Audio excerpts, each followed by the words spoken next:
Hello friend, welcome. Thank you for clicking and watching this video. Friend, यदि आपको कहना है कि मैं सुबह रोज 6 बजे उठता हूँ, तो आपको इंग्लिश में कैसे कहेंगे? आप कहेंगे कि I wake up every morning at 6 o'clock, या तो ऐसा कह सकते हैं every morning I wake up at 6 o'clock। लेकिन आपको कहना हो कि कल मैं सुबह 6 बजे उठा था, तो आप कैसे कहेंगे? तो आपको कहना होगा कि yesterday morning I woke up at 6 o'clock, या तो ऐसा भी कर सकते हैं कि yesterday I woke up at 6 o'clock। लेकिन इसी को यदि एडवांस वर्ड यूज करके आपको बोलना है, तो आप कैसे बोलेंगे, वो इस वीडियो में देखेंगे। तो आप एडवांस वर्ड यूज करके आप कह सकते हैं yesterday I commenced my day at 6 a.m. with my morning ablutions। इसका मतलब है कि कल मैंने अपने दिन की शुरुआत सुबह 6 बजे मॉर्निंग एब्लूशन के साथ किया। अब सिंपल ये वर्ड्स यूज करके आप आगे का सेंटेंस बोलेंगे I brush my teeth and wash my face to refresh my self. लेकिन आप एडवांस में आपको कुछ कहने की जरूरत नहीं है, क्योंकि आप पहले ही सेंटेंस में मॉर्निंग एब्लूशंस आप यूज कर चुके हैं।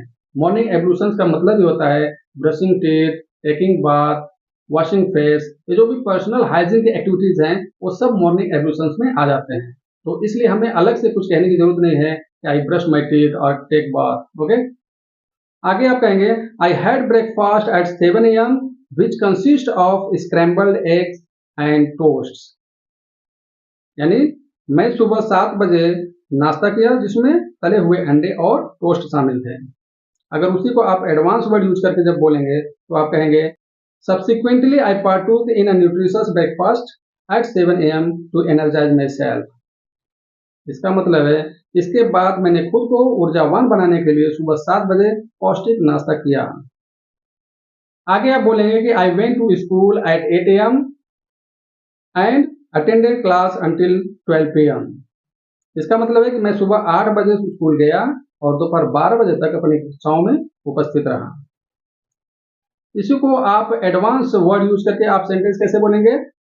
आप कहेंगे I then proceeded to school 8 a.m. Where I engaged with academic pursuits till 12 p.m.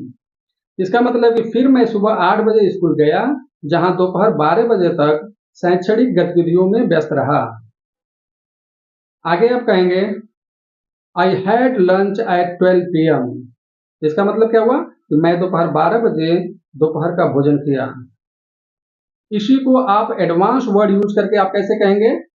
आप कहेंगे कि following a brief recess I indulged in a satisfying lunch at 12 p.m. To replenish my energy reserves. इसका मतलब है एक संक्षिप्त अवकाश के बाद मैंने अपनी ऊर्जा भंडार को फिर से भरने के लिए दोपहर 12 बजे एक संतोषजनक दोपहर का भोजन किया। अब आप लंच कर चुके हैं, तो इसके बाद आप क्या कहेंगे? आप कहेंगे कि I took a 30-minute break to relax and recharge. Means मैंने आराम करने और तरोताजा होने के लिए 30 मिनट का ब्रेक लिया। अब इसी को आप एडवांस वर्ड यूज करके कैसे कहेंगे? After lunch I took a 30-minute respite to relax and recharge. इसका मतलब दोपहर के भोजन के बाद मैंने आराम करने और तरोताजा होने के लिए 30 मिनट का विराम लिया। अब आप आराम कर चुके हैं, तो इसके बाद आप कहेंगे I resumed my classes at 1 p.m. And continued until 5 p.m. यानी मैंने दोपहर 1 बजे अपनी कक्षाएं फिर से शुरू की और शाम 5 बजे तक कंटिन्यू किया। फिर इसी को आप advance words and sentences use करके कैसे कहेंगे? आप कह सकते हैं आई then resumed my academic activities until 5 p.m. at which point I concluded my work for the day। फिर मैंने अपनी शैक्षणिक गतिविधियां फिर से शुरू की शाम 5 बजे तक, जिस समय मैंने अपने दिन का कामकाज समाप्त किया। तो आप शाम को 5 बजे तक अपनी एक्टिविटीज खत्म कर चुके हैं।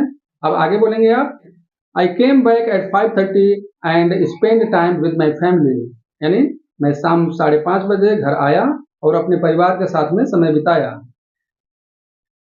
अब इसी को एडवांस वर्ड यूज करके बोलिए upon returning home at 5:30 p.m. I spend quality time with my family.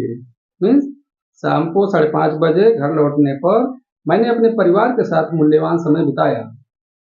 अब आप पढ़ करके या काम से आप घर पे वापस आ चुके हैं। अब इसके बाद आप कहेंगे I had dinner eight 6 p.m.